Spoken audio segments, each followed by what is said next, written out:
Good morning. I'm Justin. And I'm Jessica. I'm Reagan. And I'm Lexi. And we're the Bartlow family. Welcome to church.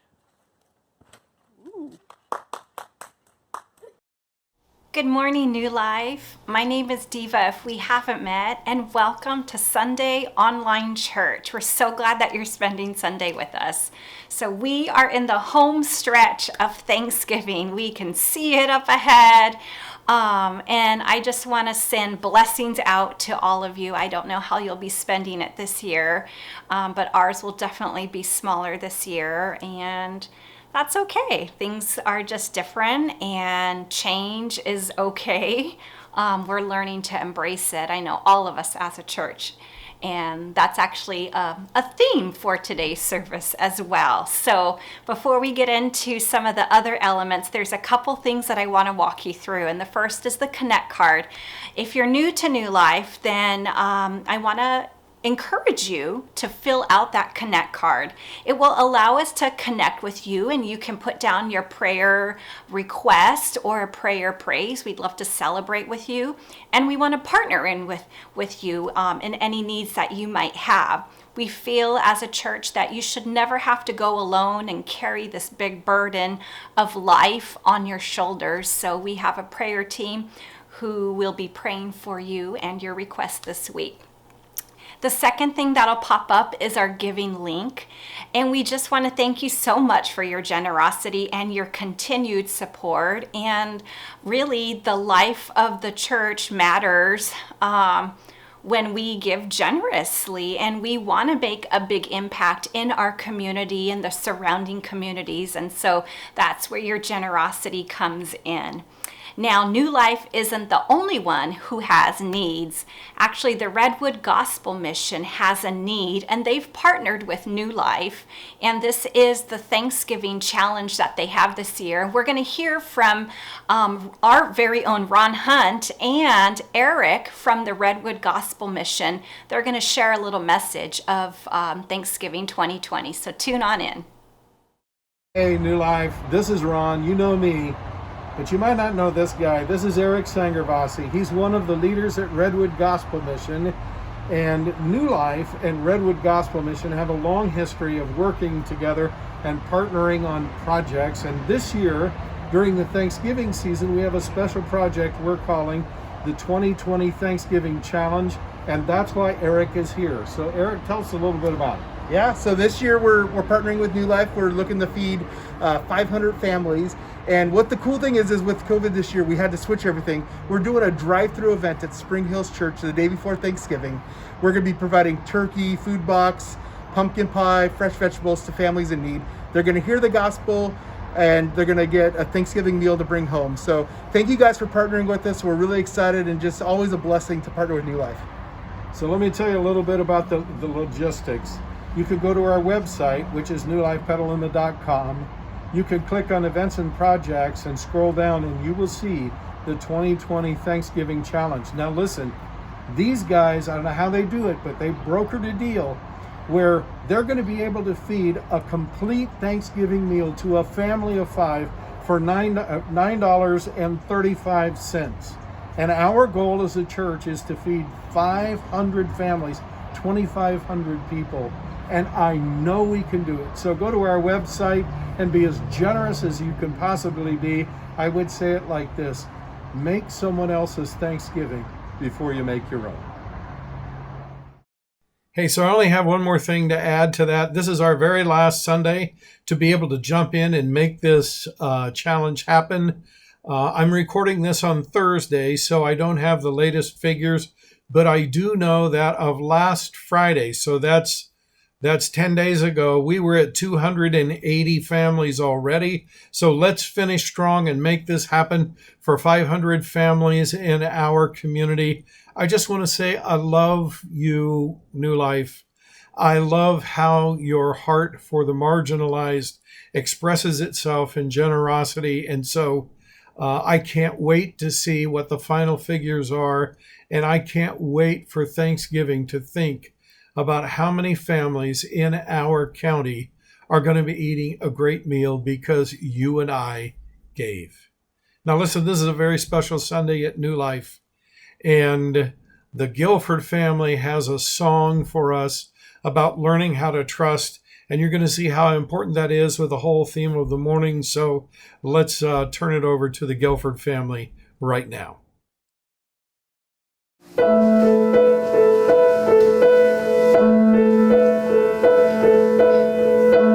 Letting go of every dream, and lay each one down at your feet. Every moment of my wandering never changes what you see. I've tried to win this war, I confess. My hands are weary, I need your rest. Mighty warrior, king of the fight. No matter what I face, you're by my side. When you don't move the mountains, I'm needing you to move.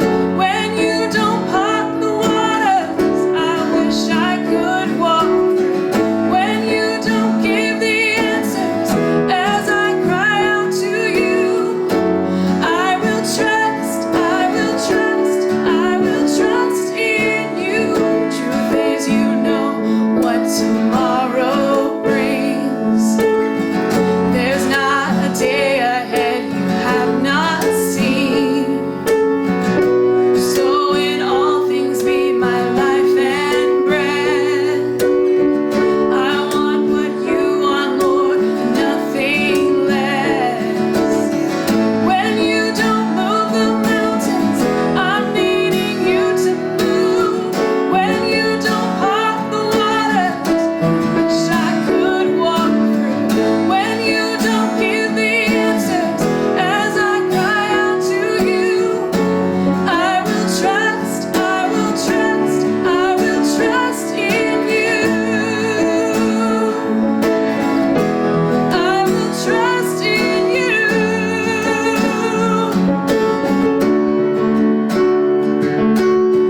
You are my strength and comfort.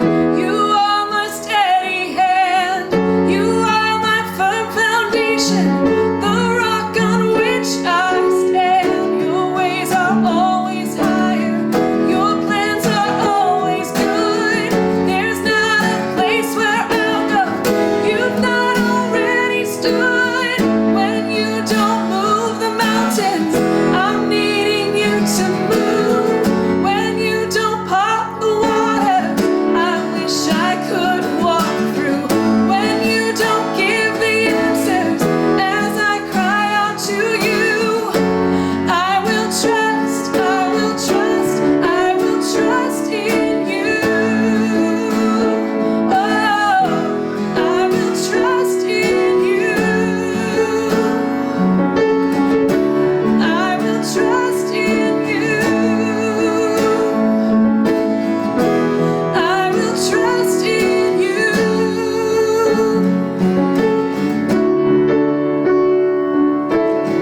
Truth is, you know what tomorrow brings. There's not a day ahead you have not seen. So in all things be my life and bread. I want what you want, Lord, and nothing less.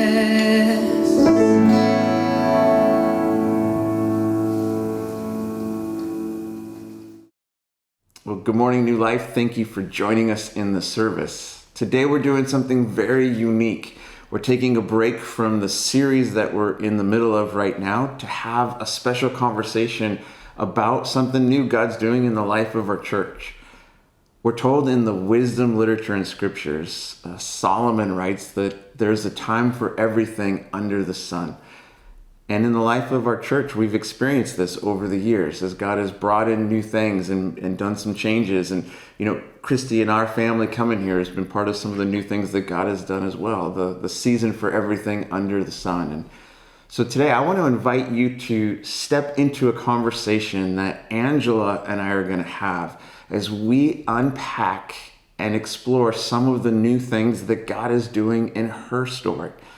And so it's beautiful when we see God on the move, but it can also be a little scary as well. And Angela and I are going to talk about what God is up to, and we want to invite you into this conversation. And so lean in and let's see what God is up to together.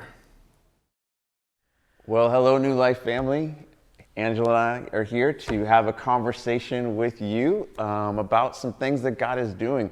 And this has been an incredible year, as I think all of us know, in the life of our church, in the life of our world, really, but especially for New Life. God's been doing a lot of new things and bringing our family into the equation. But Angela, God's been doing some new things in you too. So why don't you let us know a little bit about what that is? Yes. Jason and I think God is moving us out of the area. Like out of Sonoma County? We don't know. All right. The truth is we don't know. And this conversation is in some ways premature because usually you talk about these things publicly when things are settled and all buttoned up. But that is not how Jason and I live. That is not how our church functions. And so we want to talk about this because we want to journey together as a church. This has been our home. You are our people for so long and so interconnected that to take a journey of exploration like this without us doing this as a body feels screwy. Yeah. So I can so appreciate you're that. asking for clarity that's like, I don't know. I hope I don't have to say that sentence like 100 times in this conversation. But the truth is I don't know. But that's probably the closest I can say to what I think God is stirring. Yeah. Yeah. So like I said, big news. This is big news. Yeah. That God's doing something new, and it's in some way like there's this launch of your life that's underway, but we don't know all the specifics of it. Other than it's kind of clear that God's like, I've got something new. That is how that feels. Sometimes you feel like something is pulling you out, or something is pushing you out, but the sensation is still maybe out. I can't figure out what this feels like. For the last couple of years, it has felt a little bit like God has strapped a rocket on my back, and I am just trying to hang on.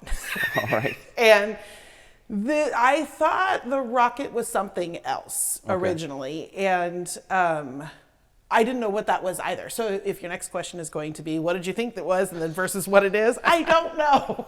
I didn't think it was this, though. I didn't think it was this. But when you say stirring new things, I love new. I love change. I love adventure.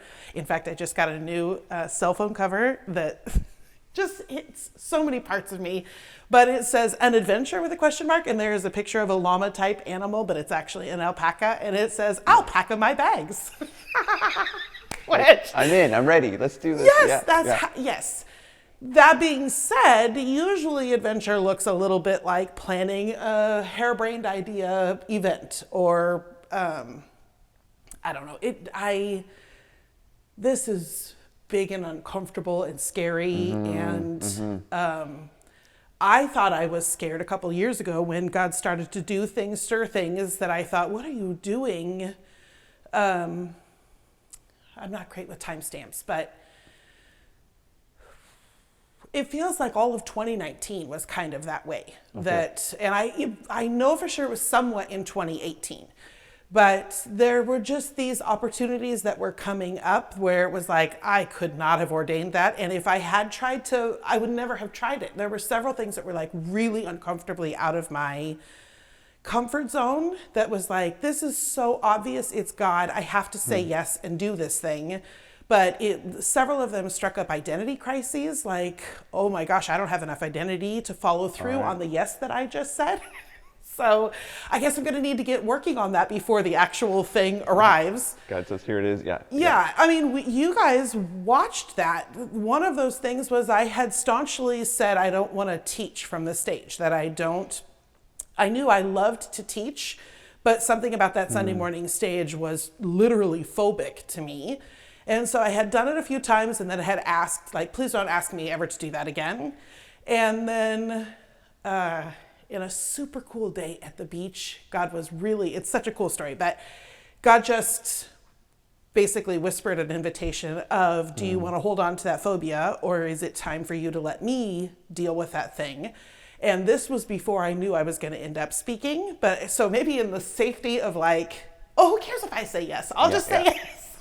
Okay, God, I'm game for you to deal with the phobia. And within a week, I found out that I was going to be speaking on the stage about 50% of the time in the coming year.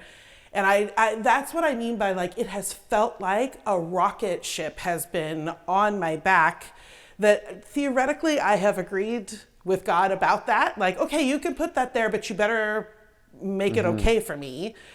And then I feel like I've just been panting to keep up with it. And I feel like our church has actually watched that journey, not just with the speaking.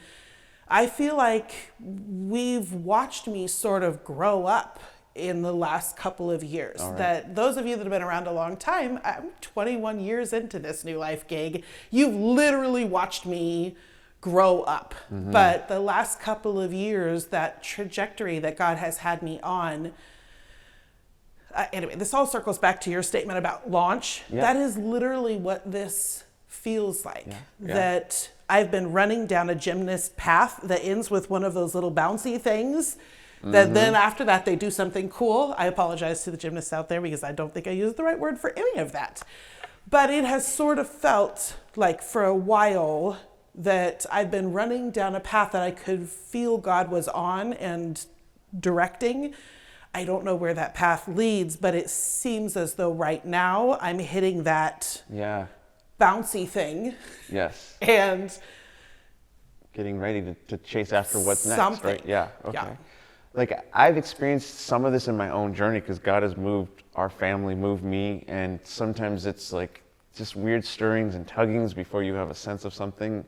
How did you see God kind of moving as you kind of look back on the story so far? Like, are there any moments where you were like, oh, that was him whispering or saying something new? What would be some of those markers in the timeline? Well, I sometimes you don't know it till you look back. But that year that I described, that was like 2018 into 2019, and there was this rocket thing on my back. I thought that was God just responding to me, asking for, honestly, fulfillment. I don't really know any other way. I could tell something was missing, that I had more, and I kept describing it as, I have another gear in here, but I don't know how to downshift into it. And so when God was bringing these outlandish, crazy, scary experiences my way, it was like, well, that's not the gear I thought I was going to go into. So at the time, I could sense God in that too, because it was so obvious that I was asking for more, and he just kept bringing more, but it was so much more than I thought. That was like, well, I know this is you, but this is not what I pictured. So at the time, I knew those things were God because they were such clear answers to prayers that I was praying. But the big thing was on my birthday last year. So the beginning of October last year, I was coming home from a trip to Toronto, one of those like crazy opportunities that was just really meaningful. And it was a prayer retreat, and I had a wonderful time, no earth-shattering things at the prayer retreat. But on the 6-hour flight home, I had a feeling that I have always only ever associated with counseling. That you would go into a counseling appointment and I'm like, okay, I'm gonna tackle this thing today.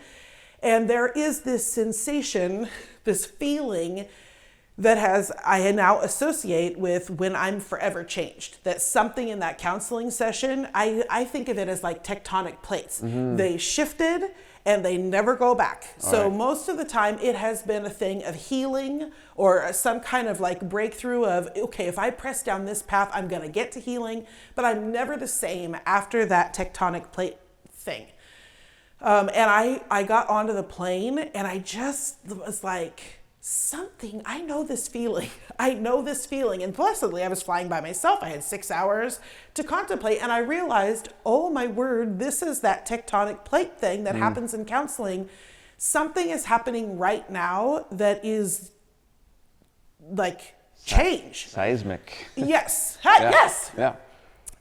So I whipped out, I also know about myself that journaling is my place to slow my brain down enough to let God get a word in edgewise. I can go so quickly that God's like, hey, like he can't get it. So I've learned, okay, if I want to slow down, pen to paper is my best way. And so I basically journaled 6 hours home. Wow. I reread that journal today. It's only 2 pages. So I must have like written down and then like stared out the window or something. Yeah. Because You were in it's not deep contemplation in it. Yeah. It's not 6 hours worth of content. However, I came out of that journal with a sensation, actually with written down 6 things that I felt God had been saying to me for a while that I just was like, oh, that's interesting. Oh, that's interesting. But when I put them down on paper, it felt like acknowledging something that God had been saying. But even then, so the first thing was something is coming and it's big. And I still don't even know what that means. But But October 2019, first thing, something's coming and it's big. yes. Could you be a little more clear, God? But Right. But that's all it was in that moment. It's not how that goes. Yeah. You know. Yes, I know this. And then the second one was it's beyond new life.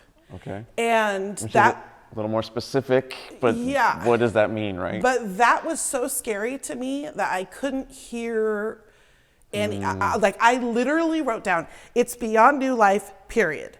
Not out, but beyond. And I've had to apologize to God for that because it's so clear that first sentence was God and that second sentence was me. That he was trying to say to me, hey, that change is like all-encompassing change. And I was like, well, New Life can be my home base and then I can dabble outside of that. I don't have any desire to leave here. I don't. I do not want to hear that. Like I have been praying for something, but I guess in true to form for the last 2 years, I have prayed prayers that were this big and they felt like big dreams. Like, hey, there's something missing. There's something more you have for me. And then those opportunities that kept coming through were so much bigger than that thing. But my journal that day had a similar vibe to it of like, okay, I'm game to consider things beyond New Life, but my dream had to have that caveat on it. I wasn't even willing. Even though he literally put it on the paper, it's beyond New Life. I had to add that caveat for my own comfort. I've done that as God stirring big things, and I put my qualifications on it. Yeah. I've done it so many times.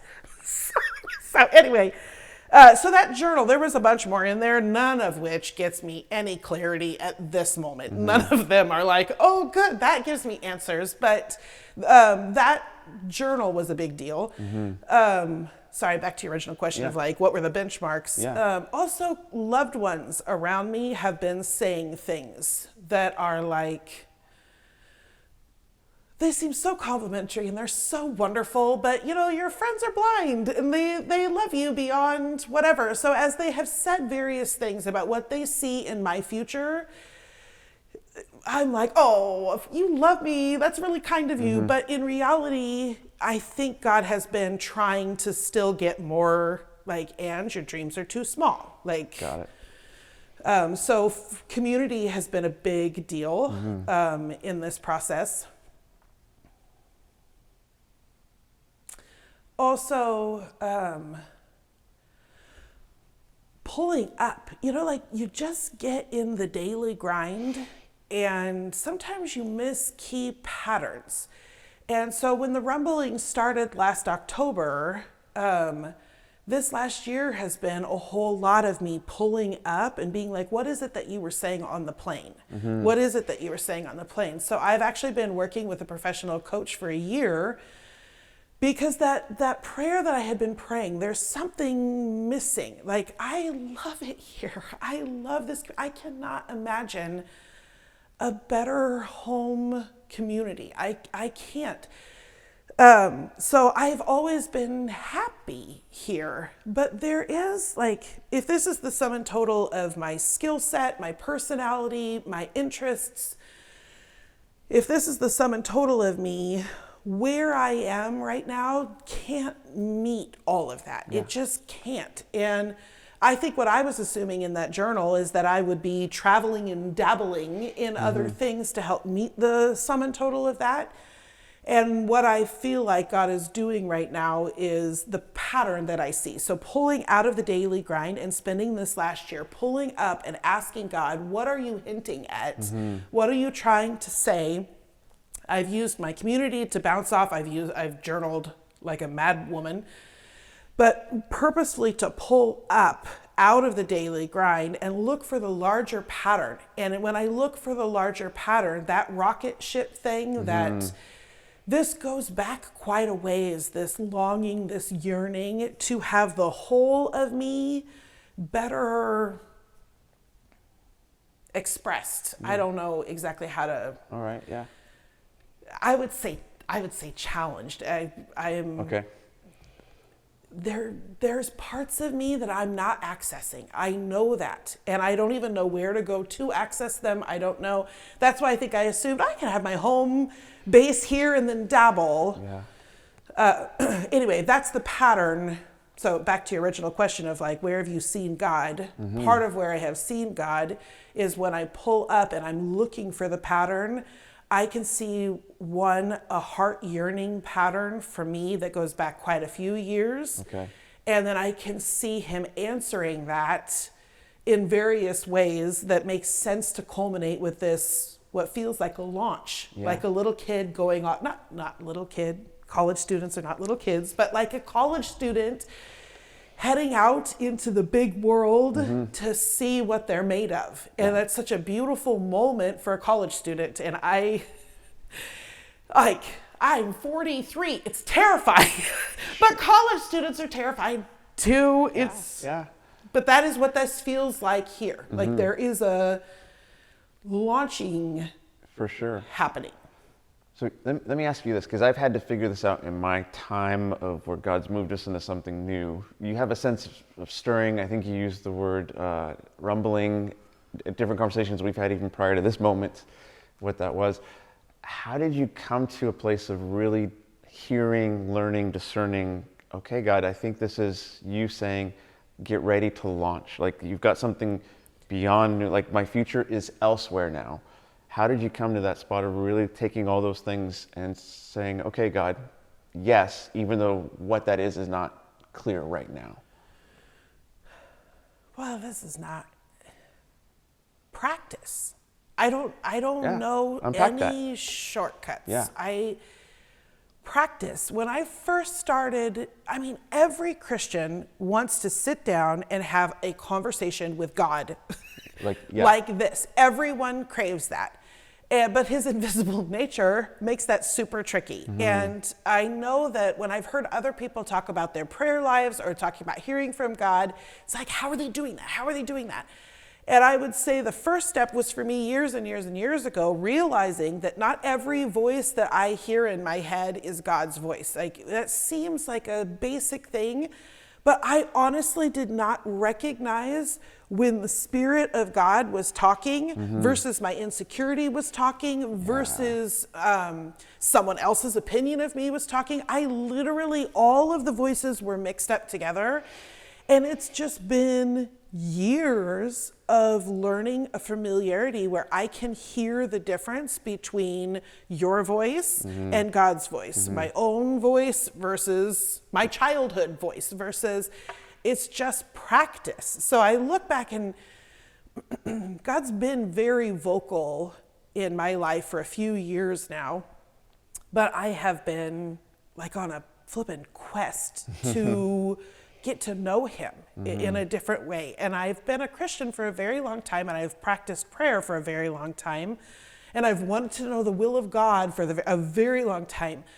But something for me shifted a few years back, and it became this, I wasn't doing anything out of obligation, habit, ritual, tradition, nothing. It was all Angela wanting to know the voice of God, wanting to have him be familiar to me.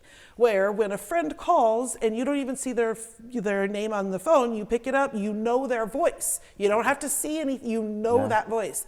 So I don't know if that answers that. Well, I mean, I think you're hitting on something that's like powerful and beautiful and simple in the sense of how we sometimes complicate pursuing God. And I think like listen to what she just said, like your pursuit of God, your desire to pursue God preceded his ability to lead you into a future that he has for you. Because so often I think the future God has for us is big and scary, and how we could easily miss it if we didn't know it was his voice. Right. And I think that's so cool. Like, practice. Don't shake your head when you say it. I love that answer. Yeah, I love the fact that you think that is simple and uncomplicated. But I mean, it truly... As a concept. I mean, there's the discipline of learning it.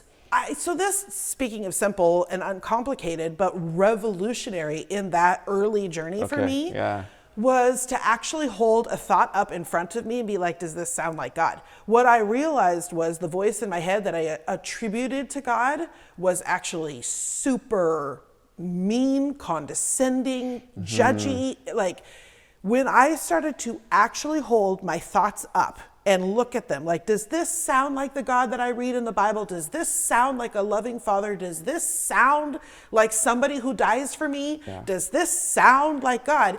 That is how I got to know God's voice, was to actually like, okay, think about the thoughts that are going through my head right now. I am over here in a shame spiral. But I had named it God. But then it was like, pull one of the thoughts out of those shame spirals. Does that thought sound like God? It was like, oh no. Okay.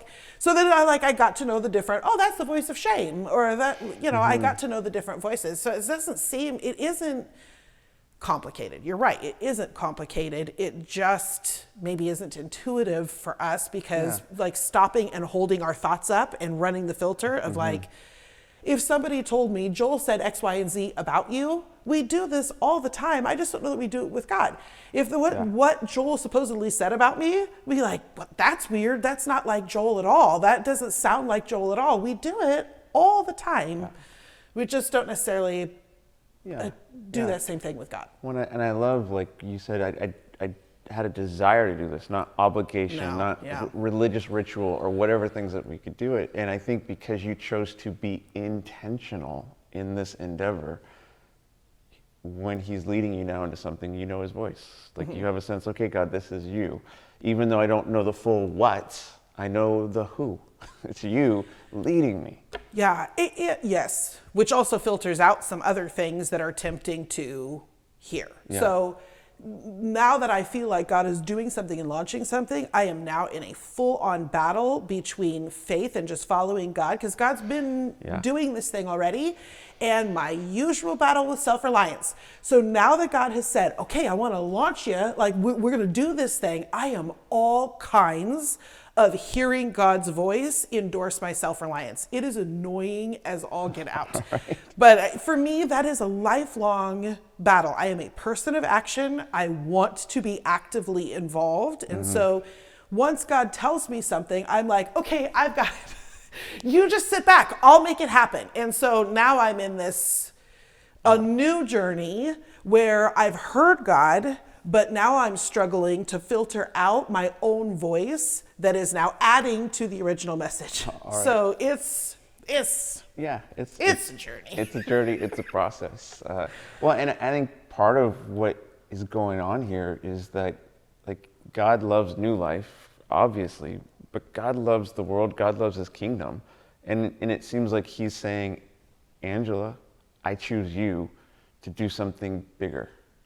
And we don't know what that is. But like as you've unpacked what he's been stirring in your life for the last several years, it just seems like what a win that New Life gets to release you to what God has, and you get to go do something in the kingdom scheme of things we don't know what that is, but it's just like that's God saying, I've got more. I've got more for you. I've got more for where I'm sending you. New Life, I've got more because I'm using you to launch Angela. I do love that concept. I mean, I would want every church to be a launching thing. I think we mostly only think of that when it comes to missionaries. Like, we went and launched these people but hopefully we think of that with our graduating seniors as well. Like, hopefully we think about that in multiple contexts. It's been interesting to think of myself that way, but it makes so much sense when I consider this was my first real job out of college. The first actual paying job out of college was a temp job that was long-term temp, but this was my first real job out of college. I have literally grown up here. So then it makes sense that I'm a good candidate for this church to launch out somewhere. It's going to be a lot more fun when we can celebrate what that somewhere is. Right now, it's... This is just that something is there, and God is saying there's something beyond there, and so we're sharing that part because that's what's known in this moment. Right, but right now, to me, it just feels like letting go when I don't know what I'm going towards. And I would imagine for us, it feels the same thing. It just feels like loss. Like, it will be a lot more fun to celebrate when we can see what God has called me to. But at the moment, I think it just feels like loss. And so, the adventure in me is all kinds of like, let me in it, I wanna. But I'll tell you, I trust God that celebration is coming, but I cry a lot right now. I cry a lot. Yeah, we've had that in our own journey of God leading us, because there's a letting go, and the beautiful thing is if it was just a clean baton pass, yay! But sometimes we let go so our hands are empty for a season, so that we're really leaning into Him before we're prepared to receive that new thing. That's never a fun space. But, I think in the best sense, this should be mixed emotions, and I think it will be mixed emotions. But at this moment, the sense of certainty that I feel that God is moving us out means that I don't feel mixed emotions much right now. And I would guess that our church probably will not feel those mixed emotions quite yet. I know this church well enough to know that they will celebrate God's movement in my life. I know that is a thing, but I think there's going to be a little season here for all of us where it's like, this just feels like loss. But I think there is a loss. Party is coming. Well, and I mean, you could say like how epic the party is because of what has, the loss is part of the party, and the party's coming. Okay, all right, I'll take it. Yeah, for sure. So like 20 something years. You've been here. So I just love to hear some of your thoughts, like kind of two questions here. One is, what are some of the lessons God has shown you in your time here? And what either those lessons or things you've learned here that you think God's going to have you take with you into the new, into the unknown, but you know that's a part of what He's done. Yeah, you like that little... We might have to pay royalties on that. You were the one who said you're pretty much living out Frozen 2, and since then I'm like trapped in those awesome songs. They're great songs, but now it is it is now. Well, it's funny. Frozen 1 greeted us when we got to Canada, and Frozen 2 had us leave Canada. We were just like, God's using Disney to. You are a Disney film. Yeah. So lessons, what was the question? Lessons learned in the time that have shaped you, that you think God's going to say, no, take this with you where you go. Okay. Well, I mean, right off the bat, the first thing that comes to mind is the beauty of people.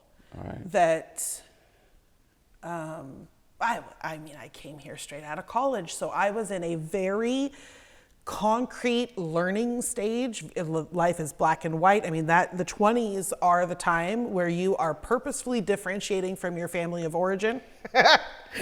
I skipped that step. 43, here we go.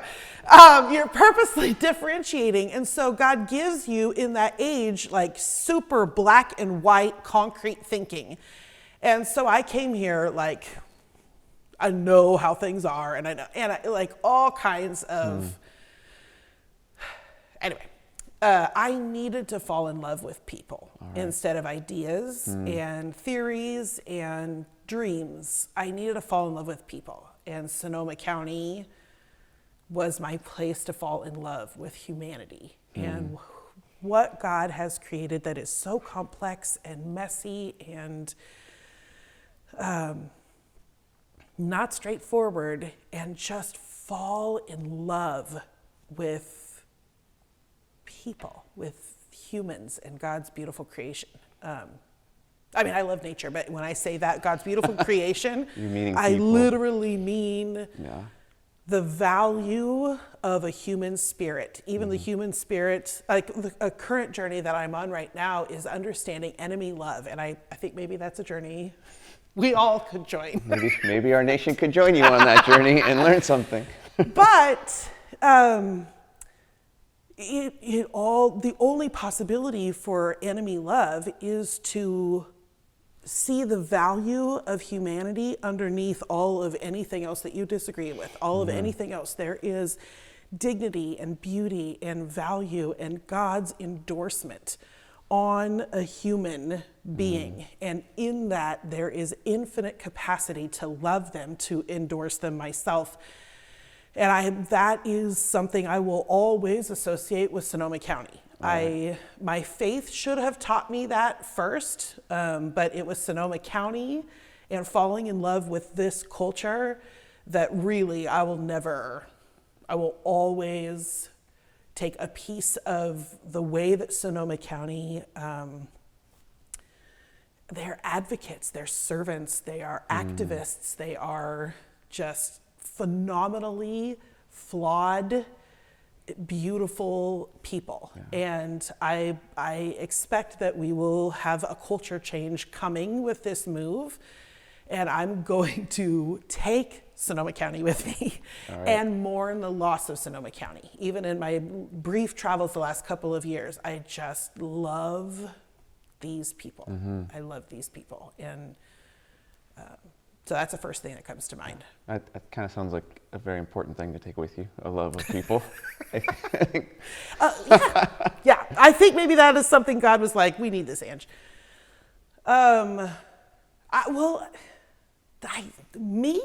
This seems silly, but when you grow up in a place, I found my voice here. I broke down a false identity and built an authentic identity here. So many of you watched that journey as I found the courage to express myself and literally change my outsides to reflect my insides. And I mean, I didn't really know who I was when I got here 20-something years ago. And I take me, and I'm shaped by us. So this me that is me, I found the courage to do that in this safe environment. These people, this body gave me me. I mean, God made me originally and gave me me, but the world, my experiences, pain, I was buried, and I found me here. So I take me. That's awesome. Yeah, because how often do we lose who we are along the way? Circumstance, voices, pain, choices, whatever it is. And for you to be able to sit here in this moment and say, I know who I am.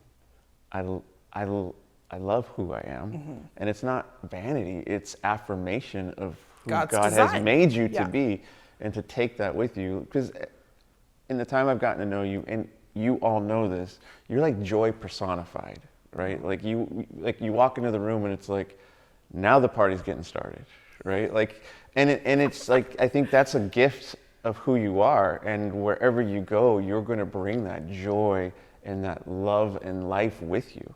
And I think that's going to be a great thing to, like, wherever you land, we'll probably hear the party started. You'll probably still hear my laughter from whatever distance that is. Yeah. When we were able to be in the offices before COVID, there's a wall between us, and I'm like, Angela's here. Oh, that's awesome. I love that. I love that. Yeah. That's fun to think about. Like, you gave me me. Yeah. Like, I feel super grateful for God. Good But job, New this Life. community- Good job, New Life. It's true. No wonder I love us. So we don't have a clear sense of timing at this point. Just No. just a sense of No. this is the thing that God is doing. So what do you think the next steps will start to look like, at least for you, on this journey? Well, I'm gonna need some clarity. Okay. I'm gonna need some clarity. I haven't started job All right. hunting because I don't know what I'm looking for. So if you want to pray for me every Friday morning, that's what I work with my professional coach to help me get clarity. It's been super powerful experience, but it cannot move fast enough for the me that is. Here's the small world. I know this guy from my context in Canada, so it's just like, look at like God just working all the things. So clarity is step one, and that's going to be up to God. I'm having breakthroughs every single week, but it just takes a certain amount of time to get to the place where you're like, hey, that is the breakthrough that provides the amount of clarity to know even what genre. I don't know. I don't know how to meet. So, I found me here, and this is me, but I'm still getting to know me, let alone to know what kind of a endeavor. I don't even want to say job, because it's not just a matter of change this job to this job. I think God is doing more than just job. That's why I would be shocked if we aren't moving. I'd be shocked, because I don't really think this is just about this job fit versus a different job fit. I think God is doing more than that. So I still need to find a paying gig.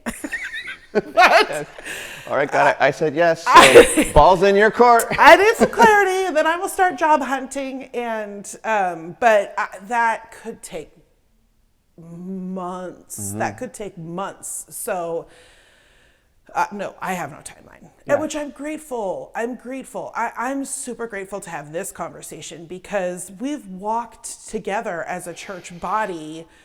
I mean, I have been through some poop with these people. And we've always walked it in community. And so to have this last year be this year of journey already, once I felt there was that clarity, it has felt yucky to not have our community involved in that. So this actually is one of those steps. It doesn't change the timeline, but at least this is like, okay, well, at least now we can all be praying together. Now we can all be journeying together. But I don't have any idea the timeline, but I am grateful for the fact that the next phase of that timeline starts now that we're walking it together. I mean, so like, pray for clarity. What else could we as your church community just do practically for both you and Jason in this season?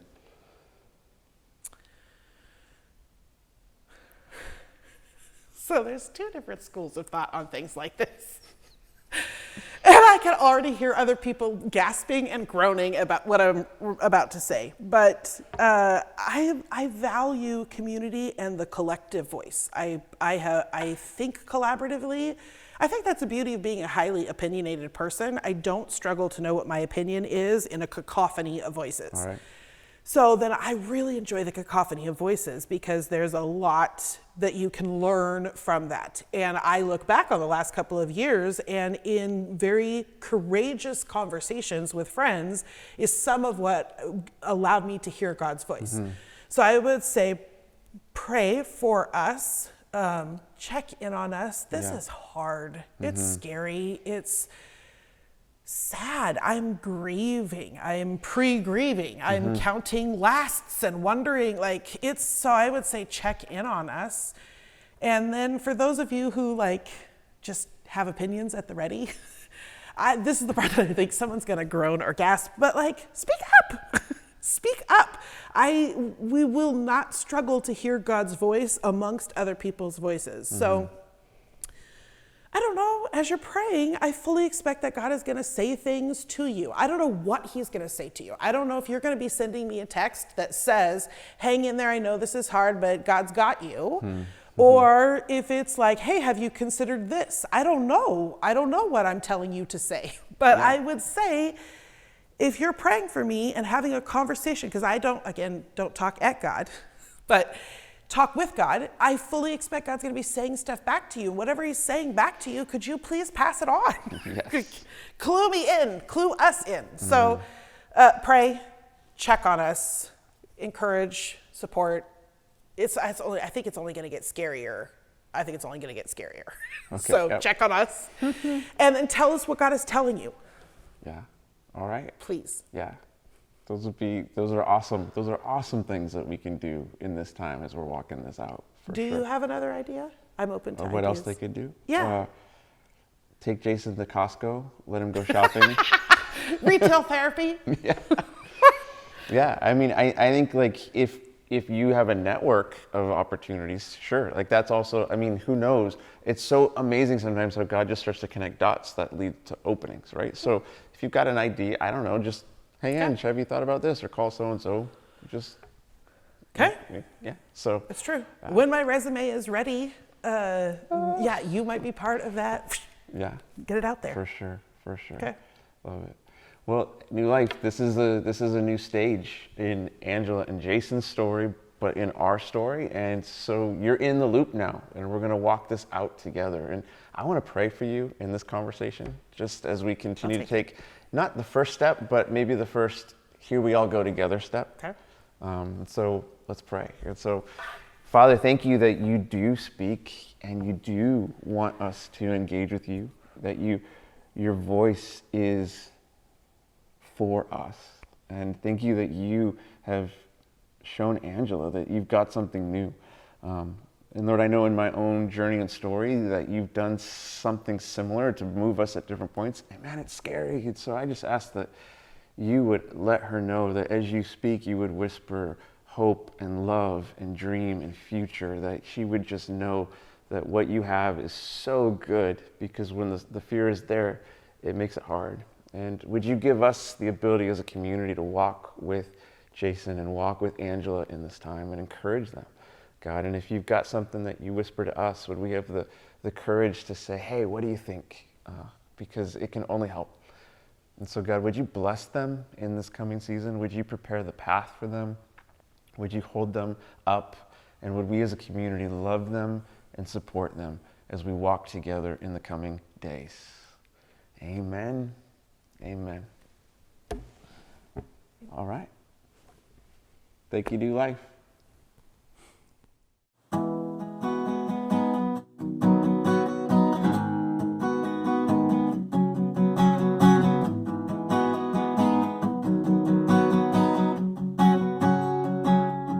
Your joy will come as surely as the sun, and a shout will rise from my heart.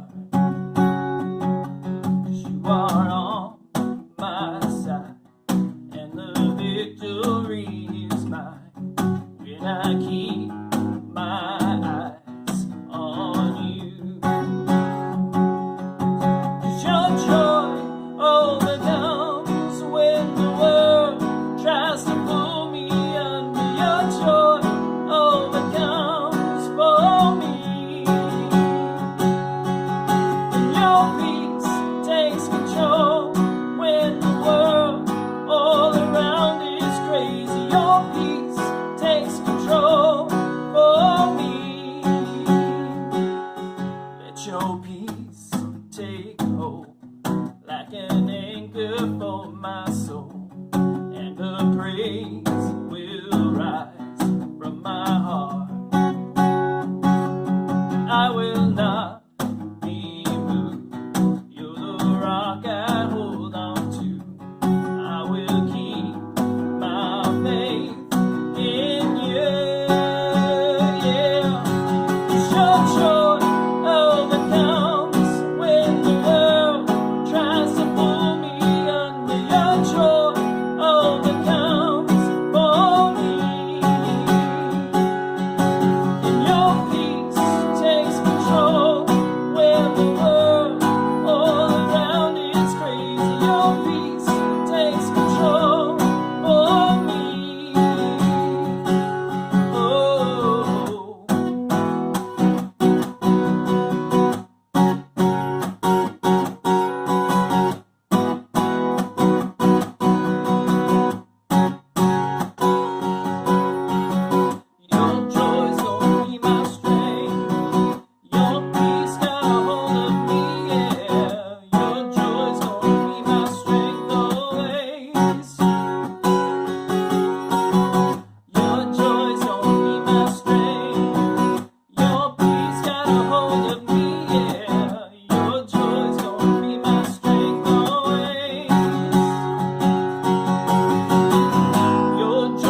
Your peace takes control when the world all around is crazy. Your peace takes control of me. Your joy overcomes when the world tries to pull me under. Your joy overcomes for me.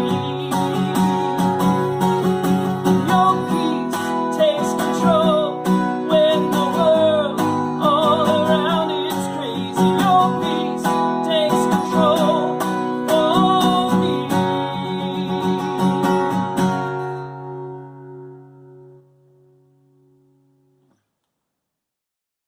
Well, folks, as I preface the service, this is the season of change, and we have big changes coming up here as a New Life family, and for Ange and Jason together as a family. So I would just ask for your partnership as we bless her and send her off whenever this time comes, and just affirm her. We have been so lucky to have her, and now it's someone else's turn or another organization's turn to glean off of her gifts that she has. And she has so many gifts and talents, as you know, from those of you who've worked alongside her or have just been around her. So thank you, Ange, for all you do and continue to do for New Life.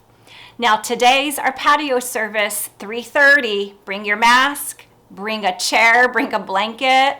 We're having baptisms today, so I'm curious to see how this is going to go, right? And we have services for children 3 years through 6th grade. So I hope to see you out there. Have a great Sunday. Bye-bye.